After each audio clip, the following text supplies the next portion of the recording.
Yeah. So welcome to the code play. Today we will be discussing leetcode 946 validate state sequences. So here we have given two integers array push and popped.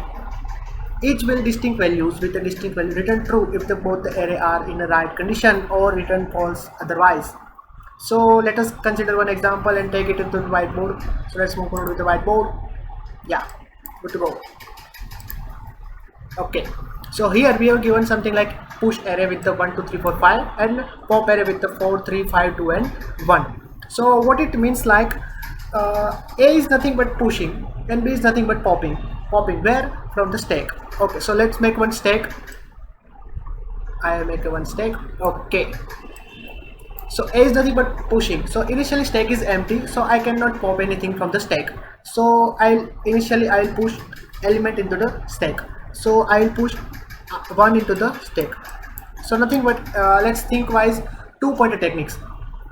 Am I right? Yeah, two pointer techniques. So I'll put it I here and j will put in here for with 4. I will put j here fourth.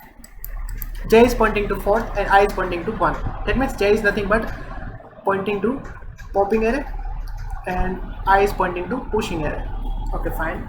So let us push 1 into the stack. Now I is pointing to second element of the array. So I is pointing to second element of the array, so I is pointing to 2. Yeah. So now you can see that 2 and 4, that means ith element and jth element is not same, so I cannot pop out from the stack. If both are the same, that means I can move forward with the popping. So 2 and 4 is not same, so I'll continue with the pushing. So let's push 2 into the stack.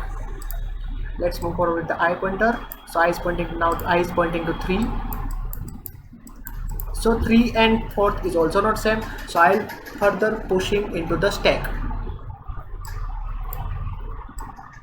3 is pushing into the stack and I is move forward, so I is pointing to 4th. And first of all I'll push it into the stack. Push it into the stack and check. I think jth element is same. Yes, it is same. And stack with the top element is 4th. Top element of the stack is 4. So what can I do here is I can definitely say that I can remove 4 from the stack. I can pop 4 from the stack. So let's popping from the stack. So I am going to pop 4 from the stack. So my stack will become with the 3, 2 and 1, where the topmost element is 3. Now my topmost element on the stack is 3 and jth pointer will be pointing to next pointer because 4 is pop out. So now j will be pointing to 3. Yeah. So now you can say that 3 and topmost element is also 3. So I can say that I can also pop out from the stack. So let's top element with 3. It is also being popped. So let's pop 3. Yeah. So now my stack will become with the 2 and 1 and topmost element is 2. And we'll be moving forward with the z pointer. So j is pointing now to the fifth. J is pointing to 5 and I is pointing to 4. Okay, so now let's push. Now you can see that I and j is both not the same, so I'll continue with the pushing. So after that fifth element is there, so I'll push it into the stack. So now my stack will become with 5, 2 and 1, with the topmost element is 5. I hope you guys already know what is stack. If don't, please read it. Okay, so now you can see that 5 and 2, 5, that means I pointer and z pointer will both the same. That indirectly means top of the stack element and z pointer will both the same. So I will popping out from the stack. So let's popping out from the stack. So j pointer will be pointing to next pointer and pop out from the stack. J is pointing to 2.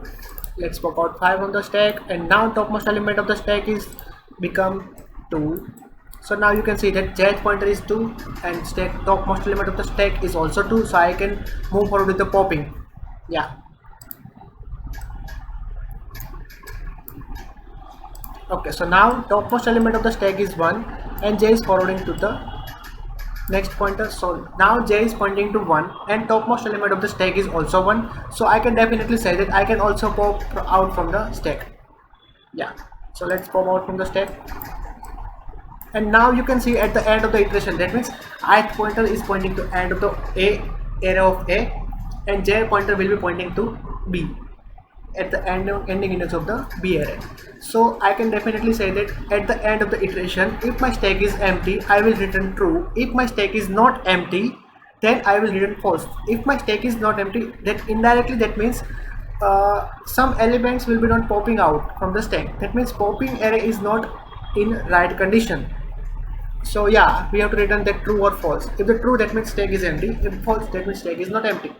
So I am here using data structure stack, that means order of n complexity. That space complexity will be the order of n, and time complexity will be pointing to order of n. It will be also order of n. That. Yeah. Okay. Let's move on with the code.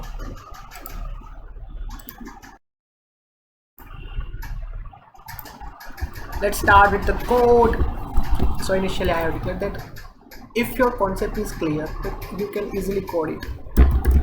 So I have already said that I am using two pointer methods. So integer I is pointed to 0 pointing, integer j is also pointed to 0 pointing, but in the both different arrays. So yeah, and I have also used one array stack, pushing and popping, and also integer n.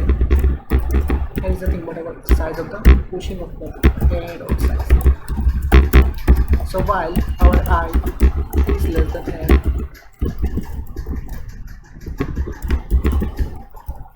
initially I will push into the stack. So initially I push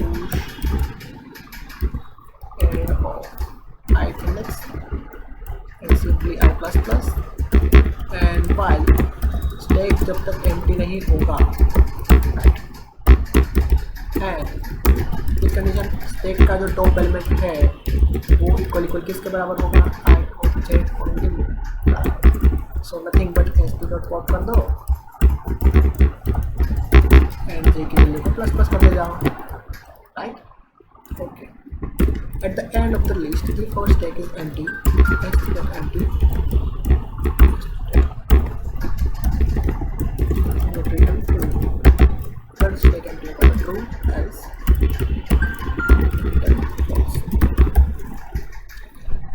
Try to run the code. Click into submit the solution. To go. Okay, fine. Thank you guys for watching. See you soon.